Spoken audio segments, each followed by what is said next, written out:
Road Trip Episode 2, The Gear That Got Away. We've all been there before, right? We have seller's remorse, we sell away things, and a couple of weeks down the line or several months down the line, we wonder, why on earth did I sell that piece of gear? It meant so much to me. Could have been a collector's item, or it could be that I couldn't find the same vibe with any other piece of gear. Let's talk about the first piece of gear, the Vox AC15 Handwired. I missed that guitar. It was my first professional piece of gear, the one that I basically used for every single studio session that I had in the early days of my recording career. Well, I say career, but it's really student sessions in the student recording lab at university. I also used it for every single gig that I did because it was so versatile. I had it paired with the Line 6 Pod X3, which combined together allowed me to change guitars and models and effects simultaneously with one foot switch. And I still can do that with my JTV59 and the Line 6 Helix. My regret in selling the guitar is that it had sentimental value. I should have just framed it up somewhere in a guitar stand or something. Okay, you take Claire, I'll start the car. I thought it was going to rain. Okay. Right.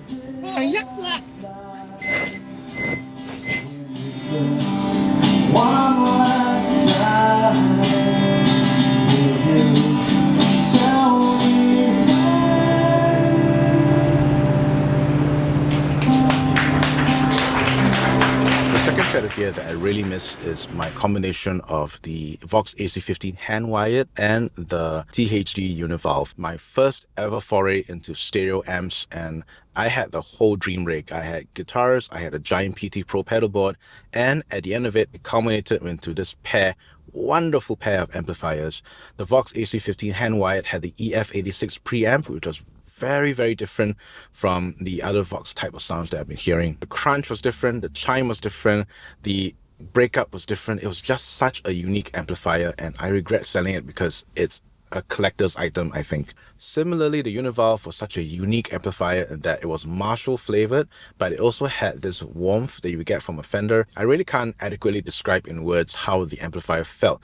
If you were in the room and you were hit by this Marshall punch, but with the fullness and presence of like this Fender kind of open airiness to it. I sold off those amps because I was going into full-time ministry and I couldn't justify having such a big, massive rig, and I needed to bolster my financial reserves when I was going to, for the time when I was going to get married. Last but certainly not least, I miss my Vox pedals, the Saturator, the Ice 9, and the Time Machine. When I had these three pedals on my board together with my JS1200, it was instant Joe Satriani tone. Something inspired me to go with gear minimalism, and I was on this gear purge to get rid of every single pedal that I ever owned because I had just moved into my house and I was getting bogged down and feeling a little bit jittery about how cluttered my stage area was becoming because of all the access gear that I had. No, it feels good.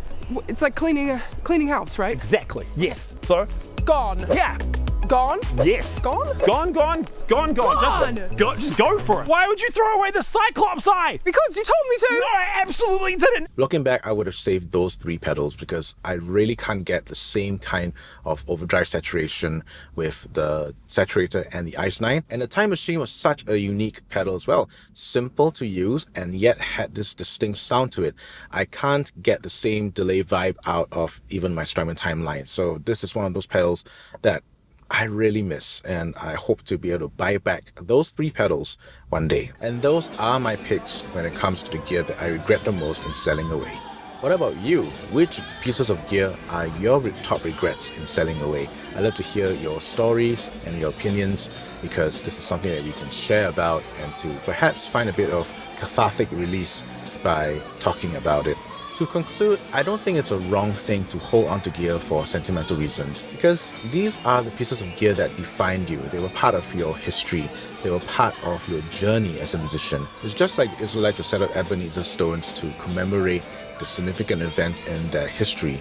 We can have our Ebenezer stones to remind us of God's faithfulness, God's provision in helping us craft our tone, and helping us forge our identity as worship musicians.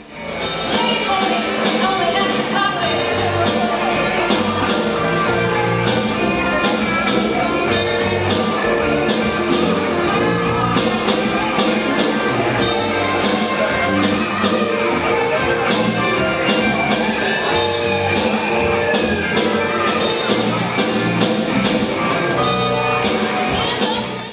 you enjoyed this episode of Road Trip.